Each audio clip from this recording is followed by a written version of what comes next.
Hello everyone, welcome back to my channel রিঙ্কুর tailoring ক্লাসে সকলকে স্বাগত জানাই। ফিরে এলাম পরবর্তী আরেকটি ভিডিওতে। আজ আমি তোমাদের সম্পূর্ণ ব্রা কাট ব্লাউজ পাকা সেলাই দিয়ে তোমাদেরকে দেখাবো। প্রত্যেকটা পার্ট আমি পাকা সেলাই করব। পাকা সেলাই কিন্তু অনেকেই জানে না কিভাবে পাকা সেলাই করতে হয়। তো আমি দেখো এখানে এক একটা পার্ট নিয়েছি, এই প্রত্যেকটা পার্ট আমি পাকা সেলাই করে তোমাদেরকে দেখাবো। তো চলো দেখে নিই পাকা সেলাই কিভাবে করতে হয়। দেখো এখানে আমি প্রথম পার্টটা নিয়েছি। আমাদের ব্লাউজ বানাতে গেলে প্রথম যে পার্টটা আমাদের সেলাই করতে হয় দেখো সেটা হলো এই পার্টটা। প্রথমে দেখো এখানে আমি পেন্সিল দিয়ে ড্র করে নিয়েছি, এটাকে আমাদের একটা টেকেন দিতে হবে। দেখো তাহলে এইটা আমি টেকেন দিয়ে নেব।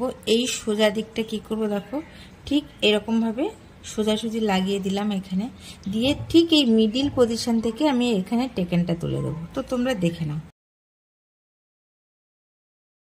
দেখো এখানে আমি প্রথমেই টেকেনটা দিয়ে নিয়েছি, অবশ্যই কিন্তু ডবল সেলাই করে নেবে।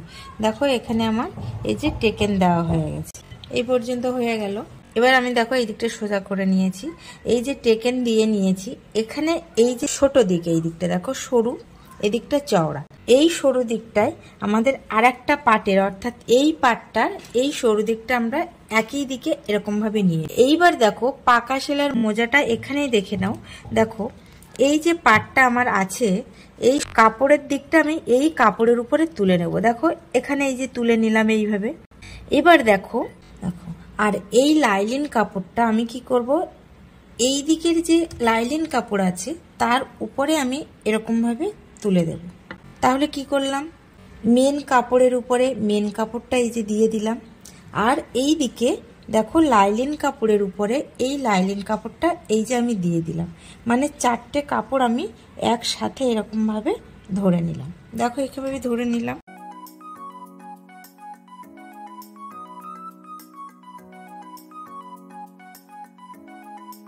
দেখো এখানে কিন্তু আমি চারটে পার্ট একসাথে ধরেছি, আর দেখো চারটে পার্ট কিন্তু একসাথে ধরে এনে সেলাই করেছি। দেখো পাকা সেলাইটা আমার তাহলে কিরকম হলো।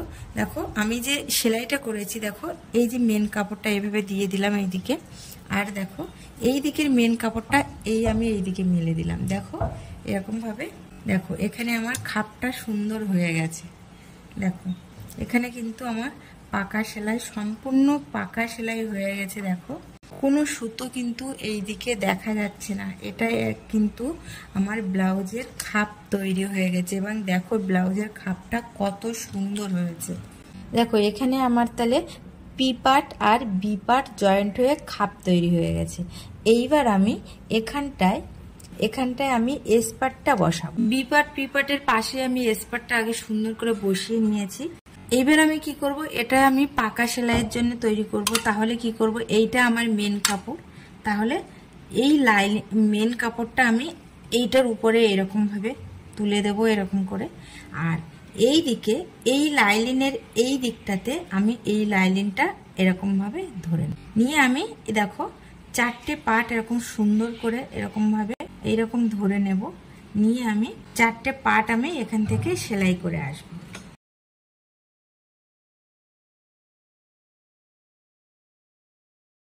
দেখো এখানে কিন্তু আমার সেলাই হয়ে গেছে, এবং অবশ্যই কিন্তু ডবল সেলাই করে নেবে।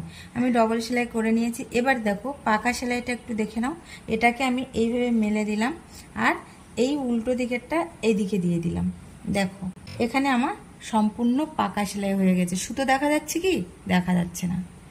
দেখো কোনোই সুতো দেখা যাচ্ছে না। তাহলে আমার বি পার্ট পি পার্ট আর এস পার্ট আমার জয়েন্ট হয়ে গেছে। এবার দেখো B part P part S part আমার জয়েন্ট হয়ে গেছে। এইবার আমি দেখো এই এল পার্ট জয়েন করব, অর্থাৎ নিচের যে বেল্ট সেটাই আমি জয়েন্ট করব। তাহলে এইটা আমি কিভাবে একই সেম পদ্ধতিতে আমি জয়েন্ট করব। এই এল পার্টটা এইটার উপরে এইভাবে তুলে দেব। আমি তুলে দিয়েছি এরকম ভাবে। আর এই দিকটা দেখো আমি এখানে ধরে নিচ্ছি। দেখো এখানে আমি চারটে পার্ট একসাথে এরকম ভাবে ধরে নেব। নিয়ে কিন্তু আমি সেম এরকম ভাবে আবার সেলাই করে আসবো।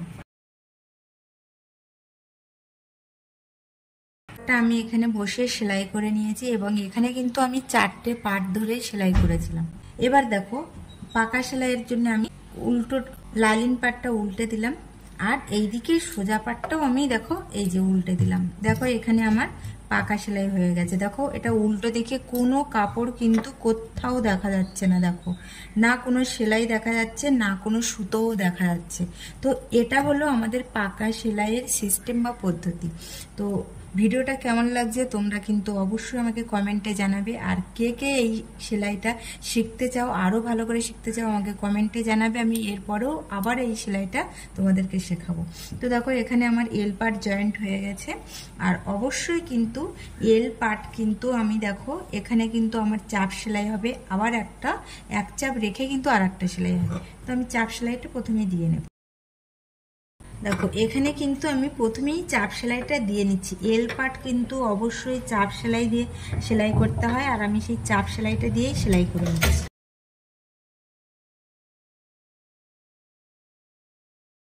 দেখো আমি চাপ সেলাই এখানে দিয়ে নিয়েছি, এবার এক চাপ রেখে আমি একটা সেলাই দিয়ে নেব। দেখো এল পার্ট আমার এখানে ডাবল সেলাই দেওয়া হয়ে গেছে, চাপ সেলাই এবং এক চাপ রেখে একটা সেলাই। তোমরা নিশ্চয়ই দেখেছো বা খেয়াল করবে নিজেদের ব্লাউজে এই এল পার্টটা কিন্তু ঠিক এইরকম ভাবে সেলাই দেওয়া থাকে। তো দেখো এখানে আমার পাকা সেলাই করেছি, তোমরা এটা সোজা দিক, এই উল্টো দিকটা দেখলে নিশ্চয়ই বুঝতে পারবে যে পাকা সেলাইটা কিরকম ভাবে হয়েছে। দেখো কোনো সুতো কি দেখা যাচ্ছে এখান থেকে? কাটা কোনো সুতো দেখা যাচ্ছে না, কোনো সেলাই দেখা যাচ্ছে না। দেখো সম্পূর্ণ কিন্তু এখানে কিন্তু দেখো এইটা দেখো, এগুলো দেখো সম্পূর্ণ আমি পাকা সেলাই দিয়ে করেছি। দেখো এখানে আমি কাঁধটাও জয়েন্ট করে নিয়েছি। এইবার আমি এই সাইড থেকে হাতাটা লাগাবো, কিন্তু এটা কিন্তু পাকা সেলাই দিই। হাতা কিভাবে পাকা সেলাই করছি সেটাও কিন্তু তোমরা ভালো করে দেখে নেবে। দেখো এখানে আমি কিন্তু হাতা জয়েন্ট করছি। তো এখানটা আমার কাঁধের মিডিল পজিশন, আর এখানে হাতার মিডিল পজিশনটা আমি এখানে নিয়েছি। নিয়ে দেখো কাঁধের সোজা কাপড়ের সাথে সোজা কাপড়টা নিয়েছি হাতার, আর লাইলিন কাপড়ের সাথে হাতার লাইলিন কাপড়টা এইভাবে চারটে পার্ট একসাথে নিয়েছি। মানে সেম যেভাবে আমি সামনের পার্টগুলো জয়েন্ট করেছিলাম ঠিক সেই একইভাবে আমি নিয়েছি সোজা কাপড়ের সাথে সোজা কাপড়, আর লাইলিন কাপড়ের সাথে লাইলিন কাপড়টা দিয়ে আমি সেলাই করে নিয়ে আসছি। এটা হাতা, এখানে হাতার কাপড় আর কাঁধের কাপড় আমি জয়েন করে নিয়েছি, আর অবশ্যই ডবল সেলাই করে নিয়েছি। এবার দেখো পাকা সেলাইটা দেখে নাও এখানে। তো দেখো এখানে কাঁধের সাথে আমি হাতা জয়েন্ট করেছি, দেখো এই যে সেলাই করেছি। আর দেখো অবশ্যই এখানে পাকা সেলাই তৈরি হয়ে গেছে, দেখো পাকা সেলাই হয়ে গেছে। তো এটা মানে একদম সরসরে কাপড়, তো যার জন্য কাপড়টা এরকম গুলিয়ে যাচ্ছে। তো তোমরা দেখো পাকা সেলাইটা তো তোমাদের সম্পূর্ণ দেখিয়ে দিলাম। আজ এই পর্যন্ত, দেখা হবে পরবর্তী ভিডিওতে। সবাই সুস্থ থেকো আর ভালো থেকো।